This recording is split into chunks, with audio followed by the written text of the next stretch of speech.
안녕하세요. 절대갑TV의 명품 PD 한 PD입니다. 요즘 경제 상황, 그 다음에 부동산 시장 움직임을 보면은 좀 이렇게 매칭이 안 돼요. 중요한 게 뭐냐면 뭔가 이게 진실이 좀 왜곡되어 있는 것 같아요. 왜곡되어 있다. 실제 우리 돌아가는 어떤 경제 상황과 그리고 어떤 서울의 부동산 시장 그리고 지방의 부동산 시장 이렇게 따로 노는 것 같은 기분이 돈다라는 거예요. 자, 일단 보면은 우리 경제 상황은 실질적으로 좀 추락하고 있어요. 추락하고 있다. 왜 추락하고 있는지는 뒤에 말씀드릴게요. 서울의 부동산 시장은 밑에서 거래가 되고 있잖아요. 대리켓 바운딩이 일어나고 있잖아요. 대규모 단지에서는 분양이 되고 있고, 자 이제 그건 이제 여러 가지 효과가 있었잖아요. 뭐 엄청난 규제 완화를 윤석열 정부가 했잖아요. 뭐 대출 규제, 그다음에 뭐 다주택자들 대출 규제, 그다음에 뭐 전매 제한, 그다음에 뭐 지방에 있는 돈들이 또 서울로 또 올라오고 또 투기꾼들이 또 펌프질하고. 자 그런데 지방의 부동산 시장은 어때요? 완전히 폭삭 망했죠. 분양이 안 돼. 거기는 뭐 펌프질해서 될 일도 아니고 전혀 반응이 없어요. 지방의 부동산 시장은 그나마 이제 싸게 입지가 좋은 곳에서 분양을 하면 실수요자들이 좀 완판하는 정도, 뭐 그 정도밖에는 안 돼요. 그리고 이제 지방의 부동산 시장이 악재를 맞은 게 뭐냐면 결정적으로 이제 인구 감소가 된다고 하니까 사람들이 이제 비싸게 살 생각을 안 해. 그렇지 않겠어요? 2030년 되면 부산만한 도시, 부산까지는 아니더라도 한 100만 이상의 도시 하나가 사라진다. 인구가 감소로. 자, 그런 상황이 된다고 하니까 사람들이 지방에 비싸게 아파트를 사가지고는 답이 안 나온다라고 생각을 하고 있는 거예요. 자, 그런데 자, 우리가 지금 어떤 그 우리 경제의 상황, 경제의 체력, 펀더멘탈을 알기 위해서는 몇 가지를 좀 꼭 체크를 해야 돼요. 금리. 자, 금리 이전에 환율이죠. 환율을 체크를 하셔야 되고, 그다음에 금리, 그다음에 무역 수지 이 세 가지를 반드시 체크를 해야 돼요. 자, 그런데 지금 환율 상황이 어때요? 1,400원 갔다가 1,200원 갔다가 다시 1,300원이 됐죠. 1,320원까지 갔다가 어제 오늘 조금 떨어져서 1,310원 정도로 끝났죠. 굉장히 높은 수준이에요. 자, 무역 수지 140억 달러 정도 적자. 자, 그러면 올해 한 500억 이상 적자가 나겠죠. 더 그 이상 나겠죠. 그 뭐 원인은 뭐 원자재값 폭등. 우리는 뭐 중간재를 사가지고 가공해서 이제 팔아먹는 그런 무역 구조니까 원자재 가격이 폭등하니까 당연히 무역 적자가 나오는 거죠. 그러다 보면 환율이 올라가고, 환율이 올라가다 보니 물가가 폭등하는 거잖아요. 그죠? 그 악순환이 계속되고 있잖아요. 지금 한국은행이 지난번 2월 달인가요? 금융통화위원회에서 금리를 올렸어야 되는데 동결시키고 갔죠. 자, 그것 때문에 외국인들이 기다렸다는 듯이 환율 시장을 공격하고 있잖아요. 그죠? 그러니까 환율이 급등했잖아요. 한 100원 정도 급등했잖아요. 그 이후로 급등하고 있어요. 미국과 우리 간의 기준금리 차이가 1.0 이상이 나니까 당연히 미국으로 쏠릴 수밖에 없죠. 돈을 바꿔서 나갈 수밖에 없죠. 무역 적자 나죠. 그다음에 금리가 1% 이상 차이 나죠.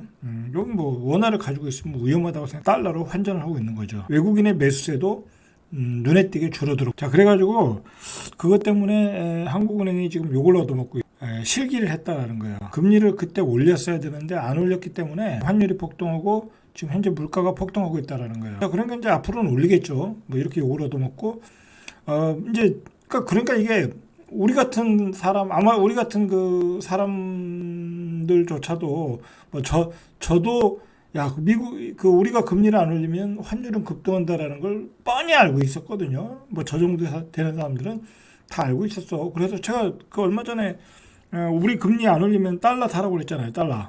그래서 달러 ETF가 급등했잖아요. 그 뒤로. 그죠? 그거예요. 그 말. 자, 그런데 한국은행은 그걸 예측을 못했다라는 거야. 자기네가 금리를 안 올리면 달러는 뭐 안정되게 뭐 별 요동을 안 칠 거다, 급등 안 할 거다, 그렇게 생각을 했나 보죠. 근데 급등을 했단 말이야. 급등을 해놓고 이게 가라앉힐 기미가 안 보여. 자, 이게 문제가 뭐냐면 환율이 급등하면 외국인 자본이 다 빠져나간다니까. 자, 우리 경제 체력이 이렇게 약해졌다라는 걸 알아야 돼. 자, 그러니까 지금은 중요한 게 금리, 무역 수지 적자, 자, 이거인데 이거를 보면 지금 우리 경제는 스태그플레이션으로 가고 있는 거야. 경기 침체로 가고 있는 거야. 이제 4분기에 역성장했고 1분기도 이제 조금 있으면 나올 거 아니에요. 뭐 지금 분위기로 봐서는 뭐 역성장이 맞아요. 지금 분위기로 봐서는 1분기 때 소비가 요즘 이제 자영업 하시는 분들은 한 30% 이상 매출이 줄었을 거요. 아마 줄었을 거예요. 지금 전체적으로 물어보면 그 정도로 줄어들었다는 거. 거기다가 물가는 폭등했잖아. 2차 파급 효과 뒤에서 이야기하겠지만, 자, 물가는 폭등했지. 뭐 이자 그나마 이제 정부에서 이 시장의 분위기를 잡은 거는 국내 보금자리론, 뭐 그다음에 뭐 그거하고 금융시장에 대한 뭐 압박으로 대출 금리를 내려서 군부를 좀 떼운 거는 부동산밖에 없어. 실제적으로 군부를 떼워서 이 윤석열 정부의 경제팀이 살린 거는 그거밖에 없어.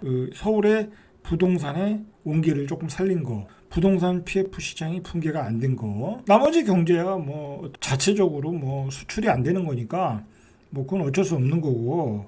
그나마 떼운 거는 채권 시장에서 붕괴가 안 됐고 부동산 시장이 붕괴가 안 됐고 그것뿐이 없어.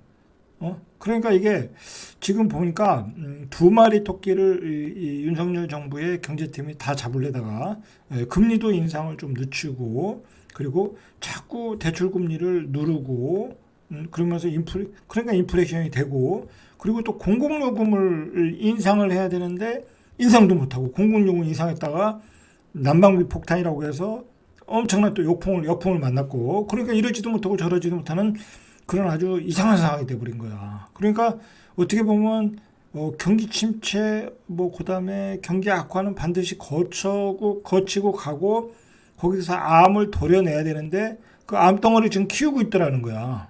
자, 여러분 이 상황에서 집을 사겠냐고. 여러분 같으면 이 상황에서 고분양가에 집을 사겠냐고. 여러분이 속고 있는 거야. 그러니까 서울의 아파트가 싸다, 입지가 좋다. 뭐 그런 기사와 신문 기사들 언론에서 떠드는 소리를 듣고 여러분들이 정부의 그 어떤 그 규제와나 그리고 신문에 그 붕 띄우는 기사들 그리고 투기꾼들의 그 펌프질 그거에 그냥 마치 시장이 살아나는 듯한 느낌을 접하면서 계약을 치고 있는 거야.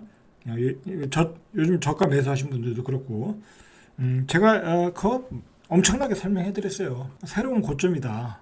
그리고 여러분들이 절대 싸게 사는 것이 아니다. 버블 가격에서 20% 30% 빠진 게 왜 싸냐라고 얘기를 해줬죠. 전에 버블 가격은 그거는 몇 개 찍지 않은 가격이야. 제가 얘기하지만 2년 동안에 그동안 2년 동안에 평균 가격이 고점의 가격이지 작년 몇 개월 동안에 두세 개 찍은 게 고점의 가격이 아니다. 자, 그런데다가 제가 이제 조금 이제 복습을 해보면 2006년도에는 2006년도에 버블이 낄 때는 매매가에 그때 50%가 올랐어요. 그 2년 사이에 50% 그러니까 3억이면 4억 5천이야.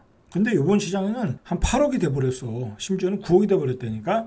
그런 어마어마한 버블이 꼈기 때문에 우리 경제가 이 버블이 끼면서 우리 경제 자체도 이 버블이 낀 거잖아요. 사실 버블이 낀 거야. 그 저금리, 저물가 어떤 세계화 속에서 버블이 낀 거야. 저는 그런 생각이 들어요. 우리나라 최근에 그 도로에 가보면 한 1년 전만 해도 포르쉐가 그렇게 많지 않아. 저는 뭐 세종에 사는데도 불구하고 가끔 가다가 포르쉐가 너무 많이 눈에 띄는 거야. 뭐 제네시스, 뭐 GV 90, 뭐 90인가 뭐 그거는 뭐 그냥 맨날 보는 거고. 그러니까 자동차에도 버블이 껴 있더라는 거야. 자동차에도 그냥 의사, 변호사, 전문직이면 그냥 포르쉐 다 뽑는 것 같아. 돈 많아서 뽑는 사람도 있지만 그냥 전문직이라고 하면 가오다시 잡으려고 포르쉐를 뽑는 거야. 자, 그런 거품들이 전반적으로 다 껴있다. 차에도 껴있고 전세에도 껴있고 우리 경제에도 껴있고 다 껴있다. 근데 앞으로 우리 경제가 어떻게 되겠냐고. 그죠? 어떻게 되겠냐고. 자, 우리 경제는 지금 구조적으로 굉장히 안 좋은 길로 들어가고 있는 거야. 원자재 가격 폭등하죠. 그걸 가공해서 팔아먹어야 되는데 단가가 안 맞는 거야. 단가가 안 맞고 그리고 세계화도 깨졌고, 그죠? 거기다가 미국의 무리한 그 치포 동맹 그것 때문에 반도체도 못 팔아먹고 있고, 그리고 신냉전으로 세계화가 또 깨졌고 이게 중간에 껴서 어떻게 할 수가 없는 거야. 그런 상황이기 때문에 중장기적으로 우리 경제는 좋을 일이 없어. 아주 좋을 일이 없어. 자, 그런 상황에서 집값의 버블이 많이 껴있다. 그리고 여러분이 고금리에 또 집을 사고 있고, 자, 그런데 그 고금리가 내려갈 기미가 안 보이고 오히려 올라간다라는 거야. 자, 제가 굉장히 핵심적인 내용만 정리해 드렸어요. 여러분, 제 내용을 잘 들으셔야 돼. 제가 뭐 경제 사이클대로, 그것이 경제대로 보면은 그렇다라는 거야. 자, 한국은행이 발표한 물가 여건 변화 및 주요 리스크 점검 이슈노트. 자, 요걸 발표했는데, 그러니까 물가의 변화를 줄 수 있는 5가지가 있더라는 거예요. 5가지. 자, 그 첫 번째가 국제유가. 자, 국제유가. 그 다음에 공공요금. 여러분, 전기세, 가스비가 오르면, 공장의 전기세, 가스비가 오르면 우리 생산자 물가는 당연히 올라가고 소비자 물가 당연히 올라갈 수밖에 없어요. 근데 우리 공공요금을 지금 눌러놨잖아. 그지? 올리지도 못하고 있잖아, 지금. 전기요금만 조금 올렸잖아. 가스요금은 연동제니까 당연히 올라가고 있고. 그거에 따른 2차 파급 영향. 공공요금을 올렸을 때 2차 파급 영향. 2차 물가가 올라갈 거 아니야. 그거. 그 다음에 기대 인플레이션. 그 다음에 노동시장. 음식점이건 뭐 공장이건 사람을 채용을 못한다는 거야. 사람이 없다라는 거야. 무슨 일인지 모르겠어요. 사람이 없다. 이런 요인들이 지금 우리 이 인플레이션을 올리고 있다. 자, 이런 게 다 구조적인 문제라는 거야. 뒤에서 보겠지만. 자, 거기다가 이제 후반기, 중반기 이후에 이제 한전이 지금 한전 그 적자가 계속 누적되고 있잖아요. 올해도 누적되는 거예요. 이제 그 흑자가 날 만큼 못 올리고 있으니까. 그러면 이제 한전채를 또 5% 이상의 발행을 해야 된다고. 그럼 이게 10조가 될지 20조가 될지 30조가 될지 몰라. 작년에 30조가 발행해서 채권 시장이 뒤집어졌잖아요. 올해도 마찬가지다. 자, 이런 게 지금 누적돼서 쌓이고 있다가 아주 빅쓰나미가 대한민국 경제를 덮치고 있는 거야. 제가 여러분들 이런 얘기를 강하게 얘기하시는 분들이 있어요. 나이 드신 분들 중에. 근데 그런 사람들은 말을 잘 안 들어. 그게 이제 주류가 아니잖아. 근데 주류 경제학자들은 경제 평론가들이죠. 그런 사람들은 이런 얘기를 안 해. 알면서도 안 해. 알고 있는지 모르고 있는지 안 해. 왜냐하면 그 사람들은 어떻게 보면 이 사회의 주류들이다 보니까 그런 위험한 발언을 하질 않는다. 그리고 뭐 그게 또 이런 게 또 확실히 온다라는 보장은 또 없잖아요. 그죠? 그러다 보니까 안 한다고, 얘기를 안 한다고. 그러다 보니까 사람들이 안이하게 인식을 해. 안이하게 인식을 해. 그리고 미국 경제가 침체가 아니고 이제 로우 랜딩으로 가니까 우리도 마치 좋아지는 것처럼 얘기한다고. 그렇지 않다고. 미국 경제도 지금 모르는 거고, 미국 인플레이션은 잡기는 걸렀어. 걔네들은 인플레이션 잡기는 걸렀기 때문에 무조건 6%, 5.5%에서 6% 사이는 갈 거라고. 그러면 당분간 그거 계속 유지된다고 해봐요. 우리 경제가 버틸 수 있겠나. 5% 이상은 올려야 되는데 그렇게 되면 지금 어떻게 되겠냐고. 자, 하나하나 보시죠. 그 한국은행에서 그 물가 폭등에 대한 주요 리스크를 보면 중국이 리오프닝 한다는 거야. 이건 이미 한두 달 전부터 한국은행 이창용 총재가 이걸 걱정했어. 중국이 리오프닝 하면 수요가 확대돼서 유가가 올라간다. 그리고 러시아는 그것에 따라 감산할 것이다. 자, 지금 유가가 떨어지진 않고 있잖아. 그죠? 유가가 올라가면 어떻게 되겠어요? 안 그래도 환율도 폭등하는데 비싼 유가를 사오면 물가는 폭등하는 거야. 큰일 나는 거야. 여러분, 큰일 나는 거야. 근데 지금 중국이 리오프닝 하고 있잖아. 올려야 되는데 하반기로 다 밀어놨어. 안 올릴 수가 없겠죠. 특히 전기세 안 올릴 수가 없지. 안 그러면 한전채 계속 발행해야 되는데 난방비 폭등하면 일반인들이 고통스러운 거고, 그리고 이제 비닐하우스에서도 채소, 과일을 키우는데 난방비가 올라가면 물가가 폭등하겠죠. 그런 거야. 지금 큰일 났어. 이게 쉽지 않은 문제라니까. 아주 쉽지 않은 문제야 지금. 그렇다고 전기값을 안 올리면 한전 적자가 누적돼서 중반기에 채권 시장을 힘들 것이고. 자, 대충 이런 내용 보시면 여러분들이 집을 살 타임이 아니야.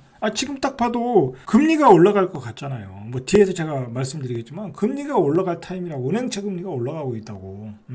또다시 작년과 같은 금리 폭등이 일어난다고. 여러분 5% 이상 딱 지금 이제 3점 몇 프로로 내려왔지만 5% 이상 은행에서 예적금 금리를 준다고 하면 돈들이 그냥 다 쏠려 들어온다니까 은행으로. 5% 이상 되면은 어디 대체 투자할 게 없어. 여러분, 뭐, 오피스텔도 안 되고, 상가도 안 되고, 아파트도 안 되고, 솔직히 5%만 준다고 하면, 자금이 많으신 분들, 뭐, 10억 이상, 20억, 30억 되신 분들은 그냥 그 한전채 5% 사놓고 그냥 살면 돼. 뭘 귀찮게, 뭐, 세금도 내는 것도 아니고. 물가가 폭등한다는 건 금리가 올라간다는 얘기야. 2차 파급 영향, 공공요금이 올라가니까, 당연히 2차 파급 영향이 나온다. 그래서 실제 식료품, 에너지 가격 등 비근원 물가가 시차를 들고 근원 물가에 영향을 미칠 가능성이 높아진다. 가스 요금을 올리면. 세 번째로 기대 인플레이션.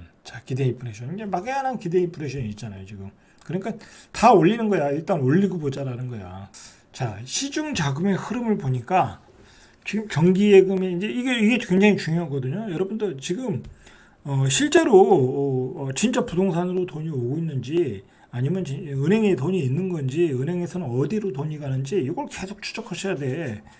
괜히 신문에서 보는 뭐 어디서 뭐 호가가 올랐다. 호가가 몇억 오르면 뭐냐고. 호가가 10억 오르면 뭐냐고. 팔리질 않는 걸.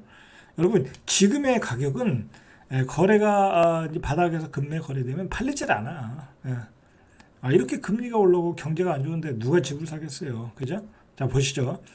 정기예금 금리가 3%대로 떨어지고 주식시장이 부진한 흐름을 보이면서 20조 이상의 시중자금이 대기성 성격이 짙은 요구불 예금으로 몰렸다. 그러니까 이제 오고 갈 데 없으니까 뭐 부동산은 당연히 안 들어가고 요구불 예금이라는 게 이제 수시 입출입이 가능한 예금 같아요. 요구불이라는 얘기가 그 얘기니까. 그 금액, 그 돈들이, 그렇다고 이 돈들이 주식시장으로 가진 않잖아요. 주식은, 이런 아주 험한 장에서는 스마트 머니, 선수들 머니들이 저점 매수지 일반인들이 사질 못해. 사지 못하다 보니까, 또 20조 이상의 이 자금이 요구불 예금으로 갔다라는 거야. 수시 입출입이 가능한. 자, 그래서, 은행권에 따르면 5대 은행의 가계대출 잔액이 지난달 말 기준 685조 4,506억, 전달보다 3조 1,972억 원이 감소됐다라는 거야. 사람들이 이제는 이제 대출에 대한 부담이 되니까 계속 빚을 갖고 있다라는 거야. 빚을 대출 받은 거. 저도 그러고 있어요. 지금 돈이 생기는 대로 갖고 있어요. 그러니까 여러분 지금 스마트 머니들은 이제 그동안 이제 빚을 많이 내서 산 사람들이 있을 거 아니야. 지금 자기가 그동안 대출받아 산 집에 빚을 갖고 있는 거야. 지금 집을 사러 다니는 게 아니라니까. 그런데 지금 빚을 내서 집을 사는 사람은 반대로 가고 있는 거야. 아주 반대로 가고 있다라는 거지.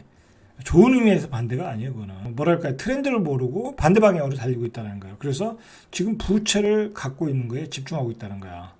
자, 가계대출 가운데 주택담보대출 잔액이 지난달 말 기준 512조 7,857억 원인데 전달 대비 5,720억 원 감소했다. 한 달 만에 5,720억 원을 갚았다라는 거야, 사람들이.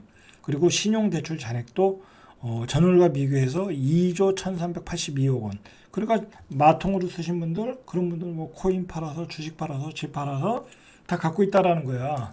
신용대출이 2조 1,382억 원이 줄었다는 거야. 자, 이것은 2021년 12월 이후 15개월 동안 감소세를 보여주고 있다는 거야. 바로 이제 집값이 꼭지를 찍은 이후로 계속 감소세를 보여주고 있다는 거야. 금리를 올리면서부터. 그것만 감소되는 게 아니라 전세대출 금액도 감소가 되겠고, 전월 대비 전세대출 금액은 잔액은 1조 9,030억 원 줄어들었다는 거야. 그래서 128조 5,152억 원 6개월 연속 감소세를 보여주고 있다는 거야. 그리고 감소폭도 전월보다 확대되고 있고, 그러니까 전세 시장이 돌아가겠어요? 안 돌아가지? 다 월세로 가고 있다는 거지. 그러니까 그동안에 빚을 내서 전세로 살았던 사람들도 이제 전세 대출 금액을 축소하면서 이제, 자, 5대 은행의 총 수신 잔액은 1,889조 8,045억 원인데 전월보다 19조 7,464원 늘어났다. 그러니까 이제 돈이 오고 갈 데가 없으니까 이런 요구불 예금으로 들어오면서 19조 정도 늘어났다라는 거야. 전월보다 계속 은행으로 들어오는 거야. 돈이 갈 데가 없으니 정기예금과 요구불 예금 등이 늘어난 영향이다라는 거야. 자, 금리가 한 3점 후반대잖아요. 그런데도 계속 늘어나고 있다는 거야. 부동산으로 안 가고 있다. 우리가 여기서 이제 어떤 투자 팁이 있어요. 이게 무서운 거야. 나중에 이제 주식시장이 지금 바닥을 기고 있잖아. 그리고 뭐 어느 정도 어느 지점이 바닥일지 모르지만 뭐 2000이 바닥이 될지 2000이 깨질지 모르겠지만 바닥을 치고 다시 올라갈 때는 이런 예금들이 어마어마하게 주식시장으로 들어오는 거야. 부동산 시장으로 가는 게 아니야. 그러니까 어떻게 보면 지금은 제가 이제 이야기하지만 강남의 스마트머니들, 강남의 어떤 그동안 투자를 해서 많이 부를 축적한 머니들은 지금 주식을 사 모으고 있는 거야. 사 모으고 있는 거야. 싼 주식이 많거든. 잠깐 주식 얘기하면 뭐 제가 주식을 하라는 얘기는 아니에요. 전혀 모르면 아예 하지도 마. 발을 들여놓지도 마. 하려면 제대로 하고 들여놓지도 마. 근데 저 같은 사람은 한 30년 이상 한 사람이니까 저는 요즘 이제 계속 주식을 사 모으고 있어요. 바닥에서. 왜냐면 여기서 떨어져도 뭐 3%, 5%, 10%뭐 떨어져도 떨어지면 계속 사는 거야.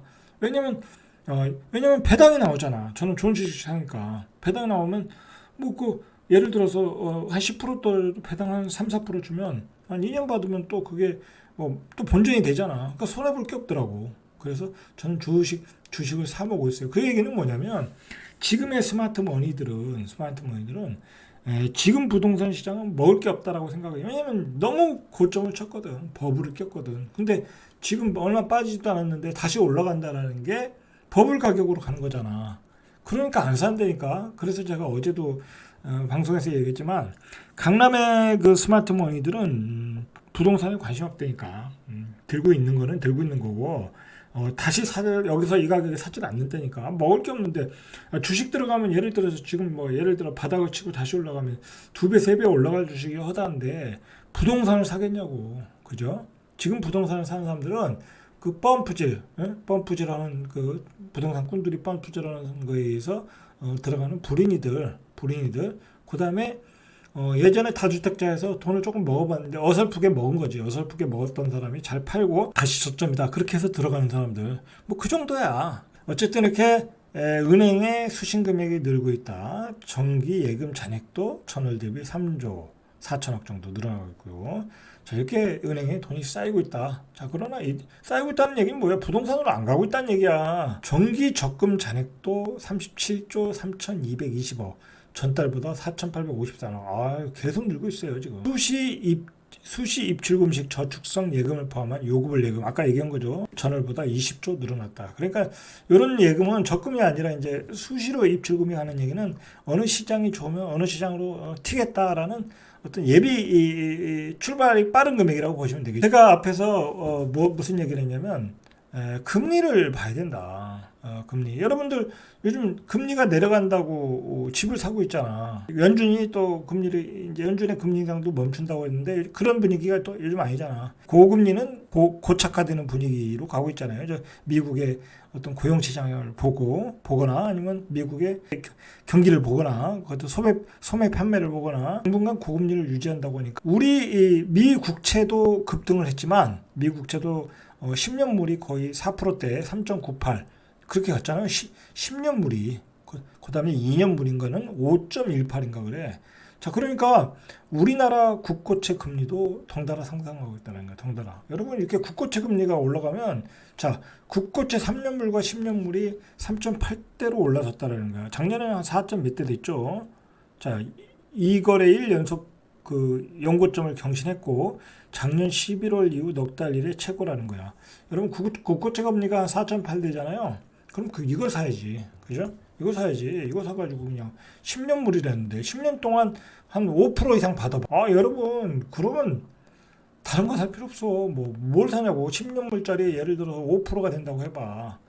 그때 되면 이거에 몰빵하시라니까. 이런 시장으로 가고 있다. 국고채 금리가 이렇게 급등을 하면 나머지 일반 민간 기업의 채권 시장이 채권 발행이 안 되거나 금리를 더 올려야지. 그죠?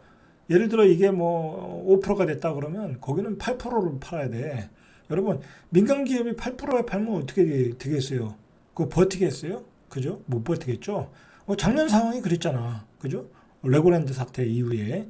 근데 그 레고랜드 사태 발이 그때는 이제 억지로 누른 거 아니야. 그지? 그때는 막 그 뭐라 그럴까요? 막 그 채권 시장에 막 돈도 쏟아붓고 13 규제 완화해서 부동산 PF 막았고. 근데 막으면 뭐냐고. 서울시장만 돌아가고 지방시장은 안 되는데. 서울시장이 뭐 몇 개나 된다고. 그죠? 수도권도 안 되잖아. 그 뭐 억지로 분양이 될 일이 아니잖아. 딱 사람들이 알잖아. 거기까지 잘 알더라고. 그나마 서울시장만 되고 다 수도권도 안 팔리잖아. 그러니까 뭐냐고. 그냥 이 중반기 가면 부동산도 터지는 거야. 이제는 그 건설사 몇 개 망하고 그러는 거야. 그러면서 이제 금융위기급이 오는 거야. 그렇게 딱 그림이 보이는데 그게 잘 안 보이는 안 보이는 건지 얘기를 잘 안 하니까 전문가들이 그런 얘기를 안 하니까 사람들이 너무 안이하게 생각하고 비싸게 집을 사러 가고 정신없이 불인이들은 또 강사들 쫓아다니면서 임장하고 있더라고. 아유. 자, 이렇게 국고채 금리가 올라가고 있다. 2년물과 3년물이 7.6bp, 8bp 올라서 2년물이 3.97 거의 4% 됐죠. 3년물이 3.87 정도 올라갔고 모두 작년 이게 11월 10일 작년 11월 10일에 4.1 4.0 기록한 이후에 최고 수준인 거야. 그러니까 이제 중반기 이후에 우리 환율이 또 급등하고 무역 수지 적자가 늘어나면 결국은 이 국고채 금리가 4% 이걸 오버할 가능성이 높다라는 거야. 자, 대비하셔야 돼. 지금 대비하셔서 현금을 들고 있어야지. 안 그러면 그 금리 국고채 금리 급등할 때 국고채를 사든지 그죠? 안정적으로 10년물짜리 사서 딱 가지고 있으면 되지 뭐 매년 5% 이상 받으면 됐지 뭘 어디서 또 부귀영화를 누리겠어. 자, 어쨌든 지금 한국은행의 고민거리는 금리차죠. 한미 간의 금리차. 이걸 동결하니까 환율이 폭등했잖아. 그래서 지금 한국은행이 지금 언론의 폭격을 맞고 있거든요. 우리도 계속 올려야 된다는 얘기야. 이제 그러니까 우리는 지금 어설프게 경기를 살리고 물가를 잡겠다고 그런 거야. 두 개 다 잡겠대. 그거 못 잡아. 둘 다 어떻게 잡아? 못 잡는다니까요. 둘 중에 하나는 포기해야지. 근데 우리 입장에서는 환율을 포기를 못 하잖아. 그지? 그러니까 금리를 빨리빨리 올리고 도려낼 암덩어리들은 빨리빨리 도려내고 그리고 집값 법을 걷고 그렇게 해야 되는데 집값 법으로 거둘 생각은 안 하고 오히려 부동산 경기를 살리고 살려서 어떻게 경제를 살려볼까? 그거 부동산 시장을 살려서 경제가 살아나나요? 안 되잖아. 집값이 안 잡히면 이 고용 시장에서의 그 임금이 떨어지질 않는다니까. 아니 집값이 폭등하고 이자가 폭등했는데 그 임금을 안 올려달라고 할 수가 없잖아. 그죠? 그렇다고 지금 사람 구하는 게 쉽냐고. 벤처기업이든 뭐 식당이든 사람 구하는 게 쉽냐고. 임금을 올려줘야 되잖아. 그러니까 지금 정부의 경제팀은 잘못 가고 있는 거 방향. 금리를 올려서 죽일 건 죽이고 살릴 건 살려서 이 체질을 좋게 해서 새롭게 시작을 해야 되는데 어설프게 물가를 찾고 경기를 살리는 쪽으로 가다 보니까 계속 안 좋은 이 신호가 나오고 있다는 거야. 자, 저는 거기에 방점이 있다고 봐요. 방점이 있다. 자, 거기에 방점이 있고 우리는 어떻게 보면 잠깐 주식시장 얘기하면 한번 여름이나 봄 이후에 한번 시장이 조금 올라갔다가도 다시 크게 떨어질 가능성이 좀 있다고 봐요. 이런 상황이니까 분명히 안 좋은 상황이 올 것 같으니까 은행에서 대출금리의 기준이 되는 게 은행채거든요. 은행채라는 게 은행이 조달하는 채권이잖아. 자, 은행채가 작년에 급등하는 바람에 대출금리가 올라갔잖아. 그래가지고 뭐 6% 이상 올라갔었잖아요. 그때 그 대출금리가. 그죠? 근데 은행채 금리가 다시 오른다는 거예요. 은행도 지금 돈을 조달할 때가 없으니까 은행채 금리가 다시 오른다는 거예요. 그래서 은행채 금리가 오르니까 주담보대출 금리도 다시 올라가기 시작했다는 거야. 그래서 상단이 그 정도로 찍게 됐다는 거야. 4대 시중은행이 은행채 금리가 다시 오른다는 얘기는 주담보 금리가 다시 오르고 그리고 한국은행에서 또 금리 인상을 하면 당연히 은행채 금리는 올라가고 이제 주담보금리가 상단이 또 8%대 얘기가 나오는 거야. 특례 보금자리로 여러분들이 속고 있는 거야. 특례 보금자리론을 받아가지고 다 대안대출하고 있대잖아.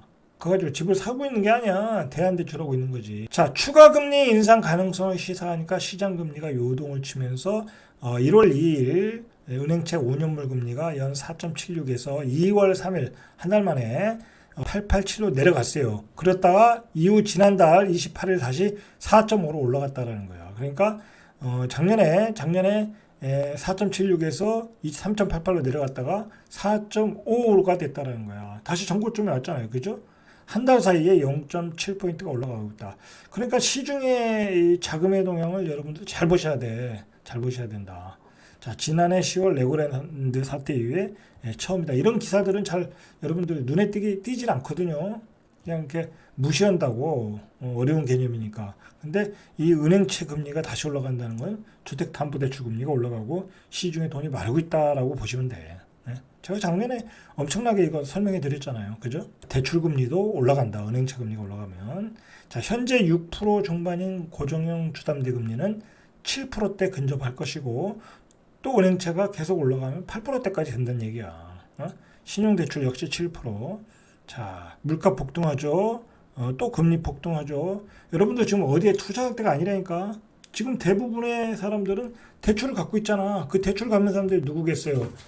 바로 스마트 머니들이야. 그동안 빚을 내서 자산을 많이 샀던 사람들이 자산을 축소하면서 갖고 있는 거야. 현명한 사람들이. 반대로 가시면 안 돼. 지금은 고금리, 디플레이션, 스태그플레이션, 빚을 갚아 나가면서 자산을 축소해야 되는 게 올바른 방향이다 라고 보시면 돼요. 자, 오늘은 여기까지. 이상 절대값TV의 명품 PD 한PD였습니다. 절대값TV의 한PD였습니다.